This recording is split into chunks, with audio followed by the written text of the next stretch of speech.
1 o'clock a.m., Orange County, California, Satellite Studio. 1:30 a.m., San Diego, California, Satellite Studio. Stay tuned for more exciting programs only here on INCRadio.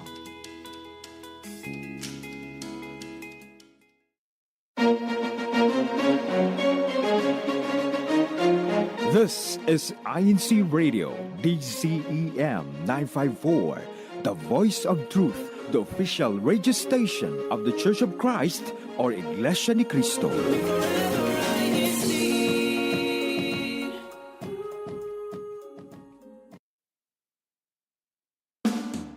Florida. I am one of your hosts, Brother Robert Topalis, here from sunny, and I can say that truthfully, sunny South Florida. Today is, of course, Saturday, April 27th here on the East Coast of the United States, which means it's a little past midnight there in the Philippines, and we are so grateful to all of you that have joined us today, staying up late for, again, another very interesting and I'm sure gratifying topic, because I don't know, Brother Jim, but have you heard about what we're going to be talking about today? So let's setting the pace. Yeah, let's go in and let's see if we can harvest a little bit more of what we're going to be talking about today. So I'm going to throw it to you, Brother Jim, to greet our international audience. Good morning. Thank you, King of Pun. Good morning, magandang gabi, bonjour, buenos dias, buenas tardes, and a hearty howdy here from the Panhandle of Pensacola. We are so glad that you all joined us. I'm excited. We're going to talk about something, one of the things I love to talk about, next to food, but they're kind of related because I'm going to be talking about gardening, because I love to eat what I grow and I like to eat a lot. So I'm going to be really sharing with you how to get a lot out of that garden of yours. You know, I love to eat what I grow as well, Brother Jim, but I have yet to learn how to grow a hamburger. I'm still working on that. Well, I think if you do that, you would definitely have a new career choice. That would be very impressive, brother. But speaking of impressive, no one impressed me like Sister Cherise, my neighbor over here in Pensacola. Good morning, Sister Cherise. How are you doing? Good morning. Yes, my neighbor, my good old brother, Farmer Jim, who we so admire and love here in Pensacola and also in INCRadio. I feel like he is just so sweet and special. And I am just so excited today because I miss everyone all throughout the week.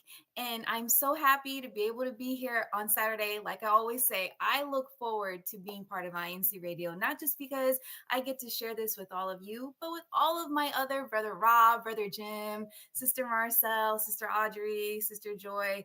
We just love having everyone be a part of our INCRadio show here in Florida. But ways to stay connected. We always say www.iglesianicristo.net/INCRadio. You can also YouTube search INCRadio or INCRadio Florida if you miss your fellow Florida staff here. But you can also click on the Live Now button. That way you can always stay connected with us as well. There's a little bell shape. That way you're always connected with us through notifications. Anytime that our show is about to air, it should prompt you on your phone. And you can also download the official INCRadio mobile app for Android and iOS devices. I have it on my phone. I hope all of our fans and viewers have it on theirs as well. And are really excited for our topic today because I am a mini gardener. I'm not a full-blown gardener like our brother Jim. I'm a mini baby one. And so I'm still growing and learning. And so we're excited because our Farmer Jim is going to mentor all of us in our show today. Brother Rob, let's talk about it more. I'm so excited. Absolutely. And you know what, Sister Sharice, I am so glad to hear that you are sprouting your desire for learning more about the topic that we're here to discuss today. Because, when you start talking about gardening, there's no name that comes up that makes any more sense than, of course, our own very personal farmer, Farmer Jim. We're so fortunate to have here as part of our show at INCRadio Florida. And, one of the biggest problems that a lot of people face is especially depending on where you live, right? Everybody has this impression that in order for you to actually start a garden, an herb garden, or any kind of a garden, you need to have adequate space to be able to do it. And when we think space, everything's relative, right? So people think that, well, I need to have half an acre or I need to have a quarter acre of space that I'm dedicating to be able to grow my garden. And one of the things that we're going to learn today from these secrets from Brother Jim, how to actually start your garden in the smallest of spaces and not necessarily having to turn it into a half an acre to be able to yield all of the wonderful goodness that's coming out of that little tiny garden. So, Brother Jim, I'm going to toss it over to you, and I'm sure that our audience who's watching today, if you guys have questions, please throw it into the chat. We love to hear from you, and we have hopefully every opportunity to be able to answer those questions for you today on air with Brother Jim. But Brother Jim, take it away. Sure. And first off, I do want to say that, anyone that's been over to my house would immediately say, hey, Brother Jim doesn't live on a farm. and I don't now. I grew up on a farm. I was blessed. My dad loved farming and he really instilled that into me. And one of the things, he was a big believer that you should be able to grow a lot of what you eat. And that kind of stuck with me throughout my life. And I moved when I got older. I bought a farm in Tennessee. I lived there for a number of years and had a small farm. But when I moved to Florida, I thought I would try my hand at growing something a little different, and that was children. And so, I sprouted a Do they son. need as much water? It turns out they need a lot more of a lot A of lot different more. things, brother. but I really wanted to downsize it because I knew, it's be a lot at my age, and my wife and I really wanted to focus on trying to have a kid. So we had a small place and we wanted to grow a lot of what we ate because we went to the store or organic, and a lot of the things in the store, trying to eat healthy can be kind of expensive. But I looked at that and I grabbed that fistful of $4 kale and I thought, this is ridiculous. I can easily grow this. So I quickly took the tiny yard that we have and started putting in raised beds and things like that. So what I really want to share with you all today is kind of the things that I've learned as a small gardener. Obviously I come from a farming background, so I've got some of this knowledge, but I'd like to share a few, some information, some of the big things that I think can help anybody start producing quite a bit, no matter what space they have.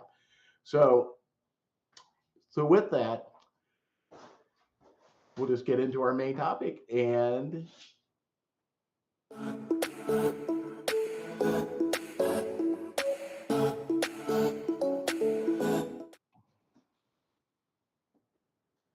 so big harvest from small spaces. And go to the next slide. One of the things that, probably throws people who have a small space, they'll buy their seeds and, there's all kinds of information on the seeds. And one of the bits of information on the seeds is like the row spacing and the plant spacing. Well, this has, I think it has like 2 or 3 inches for plant spacing. And it's right. You know what? I don't follow that. I don't follow that at all. And one of the big reasons why I don't is because I practice something they call square foot gardening, and that is I really just lose the rows. The concept of rows when you have a small space really doesn't make sense. And typically rows are really designed for larger farms or larger gardens. The plants don't necessarily need that. And there's an added benefit to it. And one of those is that seeds are very inexpensive. So I can buy a packet of seed for about $4. I plant them in very densely.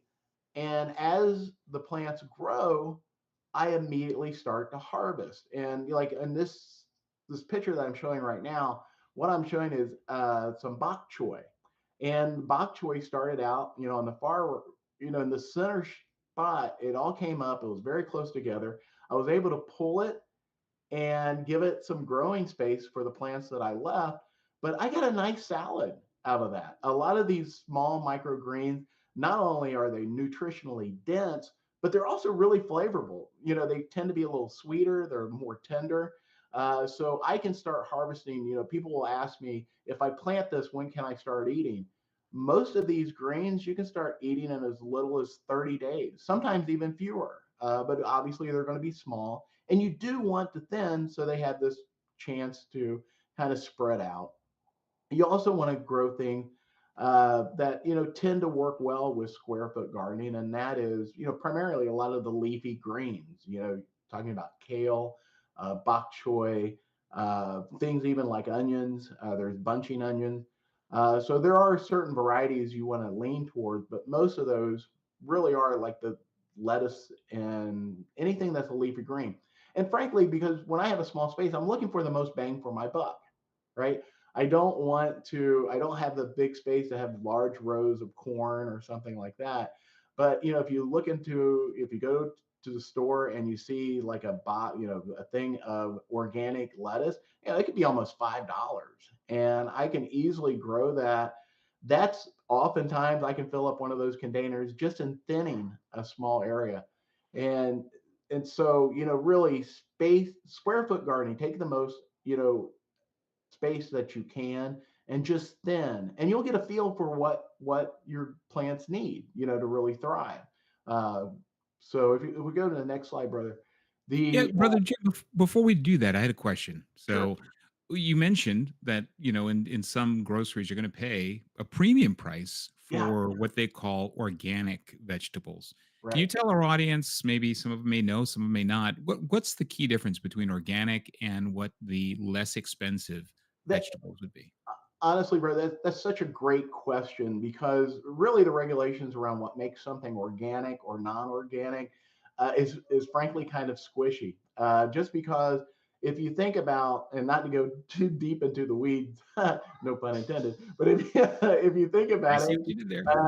if you think about it, a lot of things that can kill plants, they can be a natural substance. A lot of things that can kill bugs can be a natural substance, and they fall into the line of organic. But that doesn't mean if you ate a tablespoon of it that it wouldn't make you sick. Organic and non-organic. The big key about those types of vegetables are really about making sure you properly wash anything that you buy in the store. The benefit for me, I know everything that I plant is organic, and I don't buy the organic pesticides I do buy organic fertilizers sometimes, but a lot of times I just find natural resources. And, like I'll show you a little bit, how to make your own compost. But the thing is, for me, organic really means I have soil that is growing, soil that's alive. And soil that's alive can produce a lot more than soil that constantly requires the need for commercially made fertilizers, because typically they're made just to last for one season, and soil is there year round. So if the nutrients are all gone, and a lot of times it's really easy to over fertilize, and when you do, you can actually kill a lot of the helpful bacteria and the microorganisms that are in your soil. These microorganisms actually release nutrients into your plant. So you can over fertilize, you can obviously over herbicide, put too much of anything in. But if you just let things grow naturally, you'll be amazed at how productive it can really be. And doing it yourself obviously means you're going to be saving a lot of lettuce when you do that, right? A lot of lettuce indeed. Yes. Okay. All right. Move on to the next slide. All right. Another way, and this is kind of similar to square taking care of the spaces in your garden, the succession planting. And when I say succession planting, I really mean to always be planting. You can grow between your rows. And one of the things, especially some of the plants that may take a little bit longer, I'll mix them with plants that don't take as long. In this photo, I've got a picture of, I circled it with the uh, white circles. You can see some cucumber plants. I started them at the same time I started this bok choy. The bok choy is going to be harvested very early. And the cucumbers, especially when I planted, it was still a little chilly. Cucumbers tend to like a little more heat, but they've had a chance now to get established. I can thin out that bok choy. That's going to give them room. and they're just gonna grow so quickly. Now they don't have the competition with the bok choy. Plus, it's warmer weather, so instead of taking up space in the house where I've started things in the house on the windowsill and things like that, you can plant a lot of things in directly in your garden. You can give them a little protection with plants around it. But when you remove that competition, they are really going to grow well. It's the whole idea of, when you're trying to compete in athletics, you work hard. The harder you work, the better you're going to do in the competition. And giving plants a little competition throughout their lifestyle can actually cause them to grow deeper roots, make them healthier. So when you give them an opportunity and you take away that competition, they can really thrive. Plus, you're getting a lot more plants. And another thing is another concept that I tell people around here.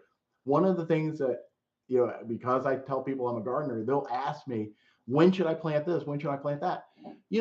I always try to be planning. I mean, within reason. But you never quite know if that one weekend that things are going to grow or they're not going to grow. You may get rain, it may get cold. Always be planning a little bit of this and a little bit of that, and you'll be surprised how things can grow. I've actually got some long bean, and typically they really don't take off until later in the season, but they just happen to be in the right place at the right time. So I'm going to get some early adobo long beans, which I absolutely love. So. Awesome. All right. Another thing with small spaces, especially, Sister Charisse, you mentioned you're a baby gardener. Start with containers. Containers are the best way, whether you've moved into a new place and you're not really sure where you want to put a garden, or you're living in an apartment. You would be amazed at how much you can grow from pots. I've got pictured here some of my herbs. Obviously, they're the easiest to grow. Herbs are so hardy and healthy. They just, they thrive. And so I keep an herb garden. A lot of these herbs in here, on the bottom there, it's the mint. That mint has been growing in that same pot for 5 years. Oh, wow. Yeah, so Yes, I love the container gardening simply because, me and Brother Eric, we just built a house last year. So, we've been here for a year. So we've been trying to establish where we should put gardens at. And last year we did our flower bed and realized that we have clay soil. So there's not a lot of nutrients in our clay soil. So we had this year for my flower bed garden, I just did containers. And then so that really helped because now I'm able to control with fertilizing and all that stuff. And then I don't know if Breath would know with clay soil, because you learn a little bit, trial and error, but clay soil actually holds a lot of moisture, which was killing a lot of my plants. So that's why I went to container gardening, which I now love, because in my flower bed, I can just move stuff around. Like, it doesn't need to be planted permanently. So I love this. And now I can do container gardening in my backyard with herbs. Thank you, Brother Jim. sure. And hey, I gotta tell you, I've got some secrets about clay. Clay is actually great. You can use it. So we will talk about how to manage that clay. Yeah. but you're absolutely That's right. awesome. And here, I above it, there's another pot of Italian herbs, and there's arugula. Arugula is so great to grow. I love to grow it in pots because, frankly, it can take up a lot of space. I don't use a ton of it, but I love that little hint of peppery flavor in my salad. So that's another reason, you can use smaller areas for pots. So that's awesome. So it's the next slide. Uh, so, with container gardening, I'll tell you some secrets. The reason why some of my plants can live 5 years in a certain pot, it's really how you start. And then the bottom of it, you really want to put either some type of gravel, or I like to use, I have old raised beds that rot, and I'll take the old rotted wood and just break it up, and I stick it in the bottom of the pot, because you want to make sure you have plenty of drainage. You don't want to drown your plant roots. The next thing is, hey, taking all from American Indians right here. Put some fish. Pensacola, we're big on our fishing. So if you've got some small fish, or if you've got some, fish guts for that matter, they're good to put in the very bottom of your pot. They're loaded with different nutrients that your plants will thrive on. It's another thing, Brother Robert, going back to your question about organic. A lot of times supplement industry has exploded because we grow so many things that just are lacking the nutrients that used to be there. Little fish in the bottom, you're going to have a little bit of selenium that comes up in those fish. You're going to have some magnesium. You're going to have some, obviously, anytime you put any bone matter or anything like that, you're going to have calcium. So there's a lot of nutrients that we lose in commercial farming that we can get back by growing our things for ourselves. A lot healthier, nutrient dense, and nothing makes it more nutrient dense than this. On this third slide, I've got, it just looks like a catastrophe, but it really is a bunch of, it's just compost. And you can see there's a lot of things that haven't quite broke down yet, but that's okay because I put them low in the pot. They're going to have plenty of time to really break down because I'm going to put a little bit more well composted material above it, and then I'm going to put some potting soil or just some of the soil that I grew from the previous year. And that's what I like to say.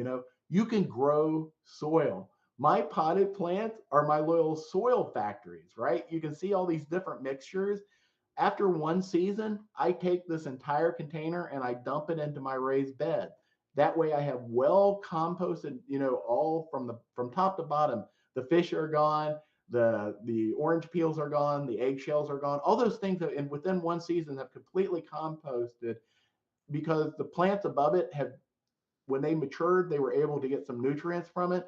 But then I can just take that and dump it out. That way I'm not running to, the big box store to try to get some potting soil and things like that. I can grow my own soil. And I know that soil is full of nutrients.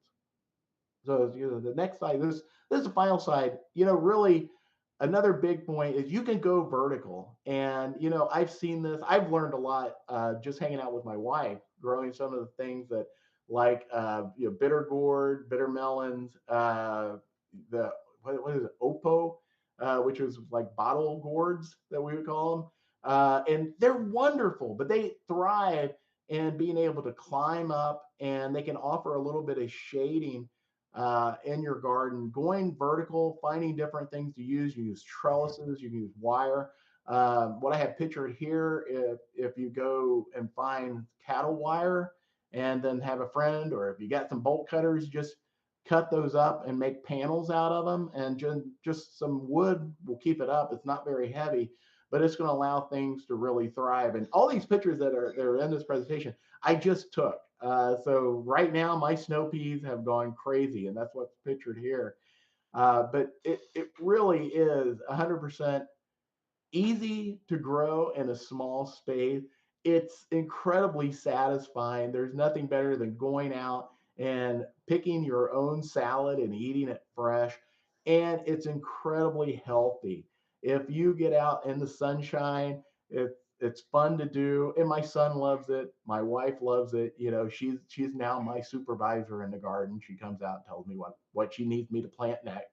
But it's great. So that's We, it. Brother Jim, we actually have a question that came in from one of our audience members, Sister Maricel.